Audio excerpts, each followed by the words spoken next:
Good afternoon to all my fellow readers. Welcome to Jackie's Literary Corner. And today I thought I would give you my TBR for Victober. I am participating in Victober. I did talk about participating last year, but it fell through. I think because I was prioritizing more of the creepy, spooky books in October rather than Victorian literature. This is a readathon that goes all month of October and is created by Katie from Books and Things, and she, I believe, has 3 other hosts. I will post the information below so you can check it out if you are interested. And originally this was also not only going to be a Victober TBR, but I was going to talk about the books I wanted to read this autumn. This was actually inspired by, I do not remember her channel name, but another channel that I watched, I was watching her autumn TBR video, and I was thinking, I like to do that too, because I love creating lists on Word, in the form of Word documents, but then my problem with that is, the list they become endless because there's so many books. I'm thinking, I gotta read that one. I have to read that one. I've been wanting to read that one.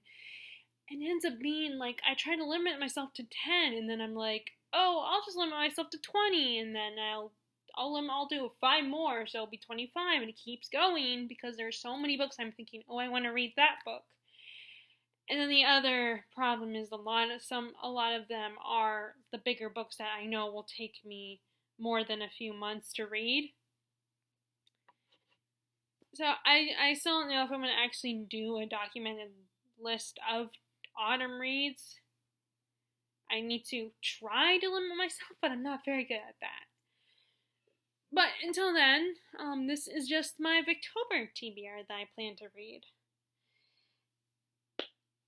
Okay, so first, I'll be right back.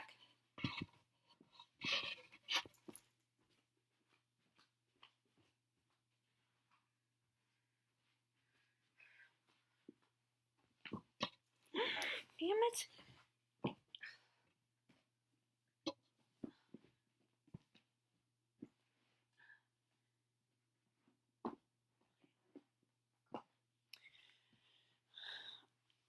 One day I'll be more prepared and more efficient with these venues, and they won't be so scattered.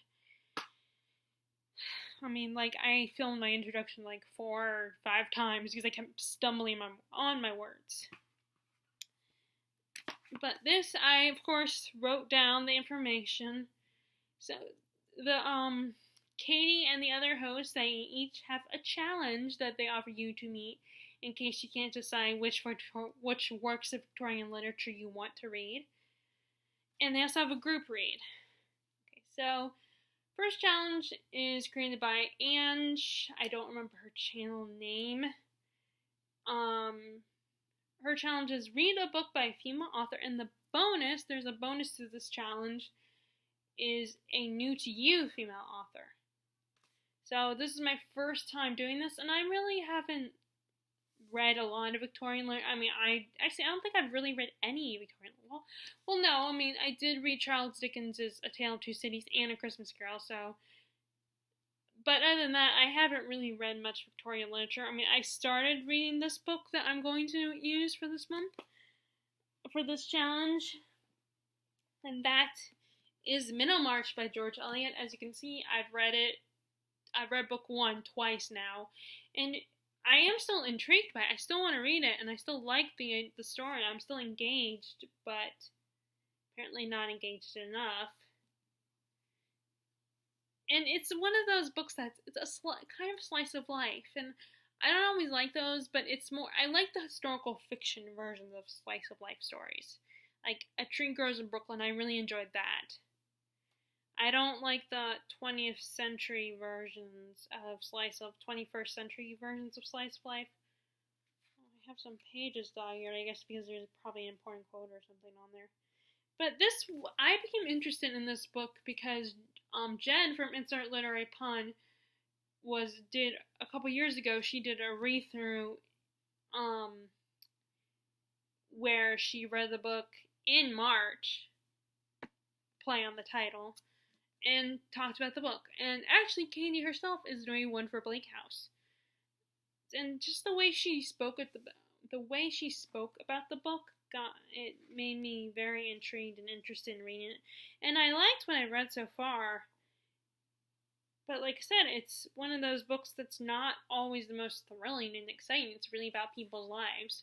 Or it's a different kind of thrill. It's kind of like the thrill about, like how people feel about Big Little Lies, where it's people's lives and all the craziness in their lives. It's not, not necessarily scary or dangerous, but it's just social intrigue. You're just, you're looking in the window of someone's life or reading someone's diary and learning about what, all the gossip of the town.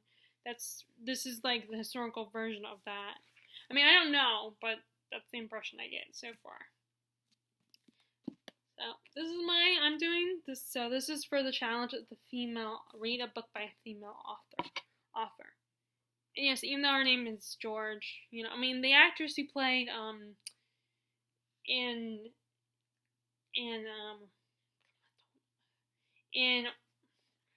I try to make a good video and I always end up messing up. It's always something that I stumble on.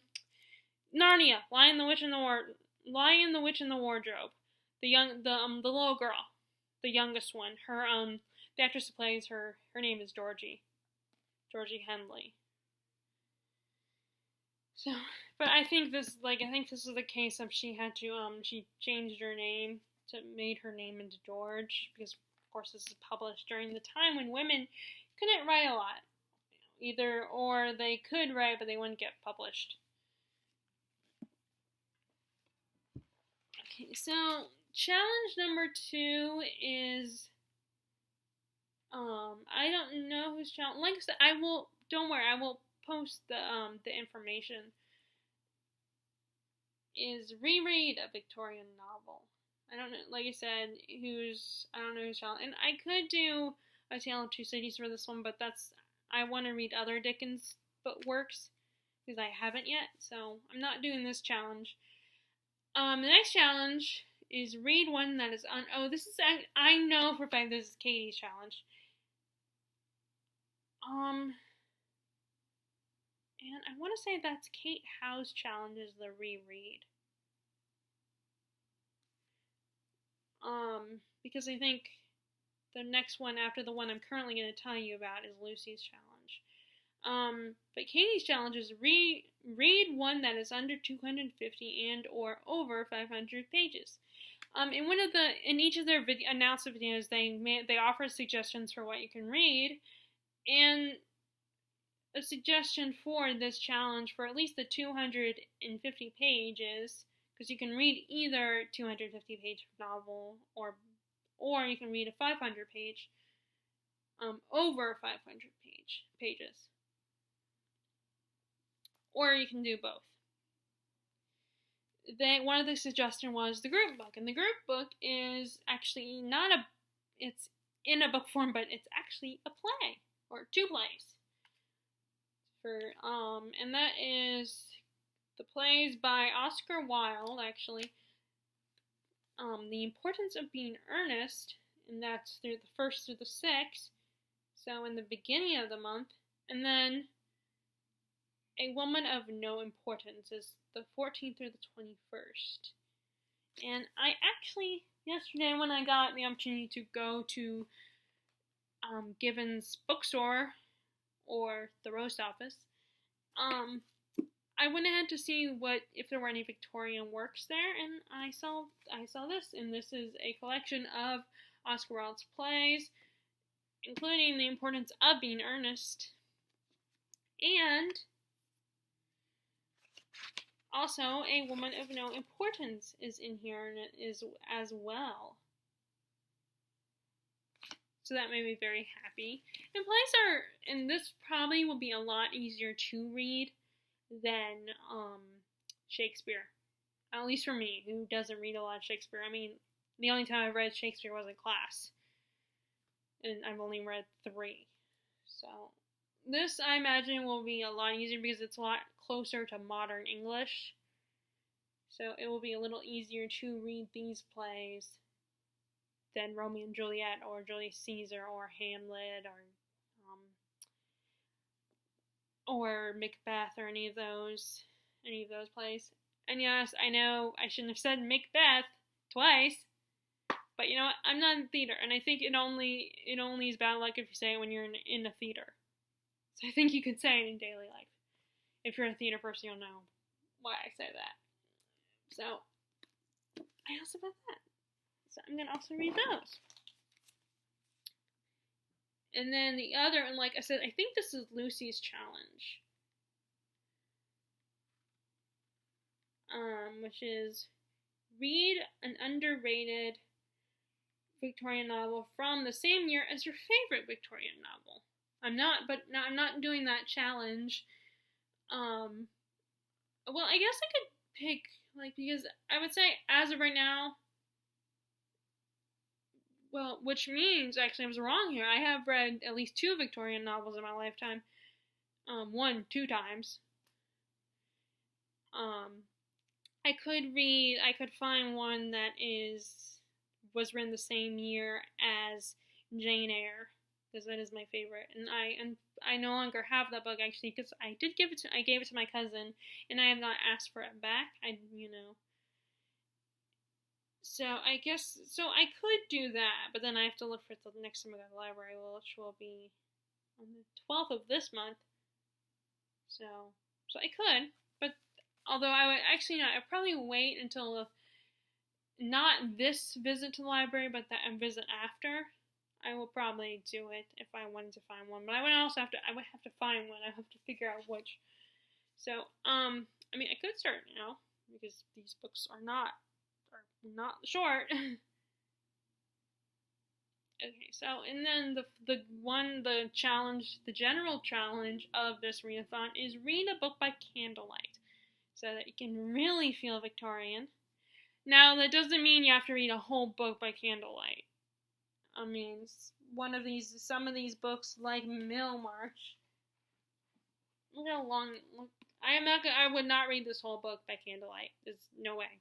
You could hurt your eyes, give you a headache.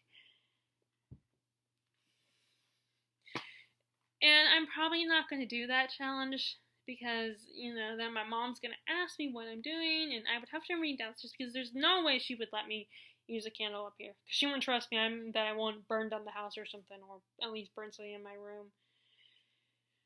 So I would have to explain to my mom what I'm doing, and, I mean, maybe she would think it was cool and interesting or anything, but it's too much trouble. I mean, it's not like that hard to light a candle. It is apparently hard for me to blow one out, though. But it's just, well, actually, I don't know, I've never really lit it. Oh, I never really have lit a candle before, so that might be hard for me, too. I don't know if I could because my hand might shake or something. So I'm not going to do that. Okay, so next I'm going to just show you the rest of the books I'm going to read. And like I said, I will post probably the link to Katie's announcement video. Maybe I'll post the other host since they give recommendations.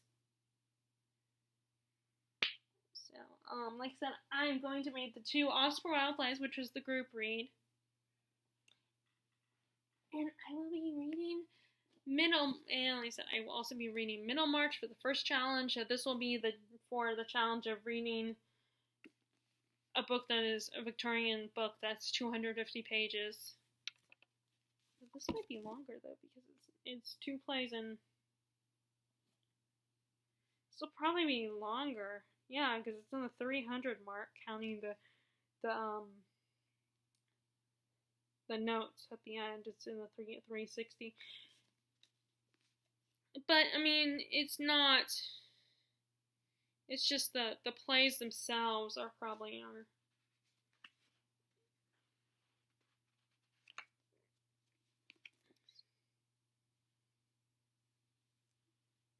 Well, I don't care. I'm still gonna read it anyway, even if it's not the exact number. But I am also going to look into reading some Dickens, Charles Dickens. I want to continue to read a little bit more of Bleak House by Charles Dickens. And like I said, this is actually a book that Katie is doing a read along of this book, and each month she's talking about the sections because she's reading it like how it would have been originally published.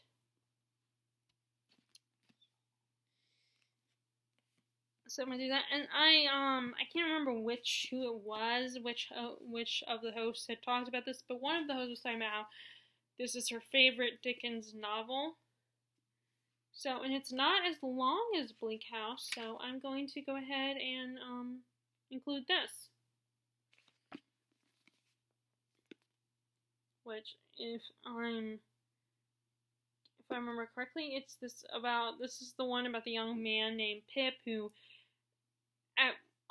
he inherits a fortune that he's given a fortune, and he believes this fortune comes from this old widow who kind of took him in, I think, and he's in love with her granddaughter, I believe, and he tries to woo her and all that, and she's kind of a spoiled brat and takes advantage of him.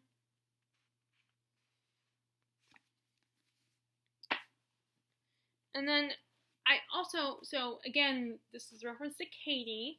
So I know she is a fan of Anthony Trollope, and I have seen his books. People have left his books there before because it takes donated. That's the Gibbons bookstore takes donated books. So I saw this. I think there were 2 or 3 Anthony Trollope books, but this is the one that I have actually heard about, and the BBC miniseries, I believe Bill Nighy is in the movie, like stars in it.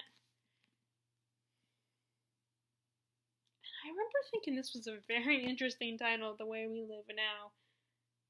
It's like it's not like one of those titles that rolls off the tongue. And it was like some of the titles of those, because it was on my copy of it was a preview on my copy of Elizabeth Gaskell's North and South, the mini-series. And they were showing previews of like a whole collection of BBC mini-series. And like I said, a preview for this one was on there, and there were a few others, and they had some, like I said, the names were the titles of the stories were, some of them I thought were kind of amusing because they, like I said, they don't roll off the tongue. They almost just sound like, okay, for some of these, I can't describe this, but this material, that the books are made of, it's like when you stack books, they easily slip off of each other, and it's kind of annoying, actually. But anyway,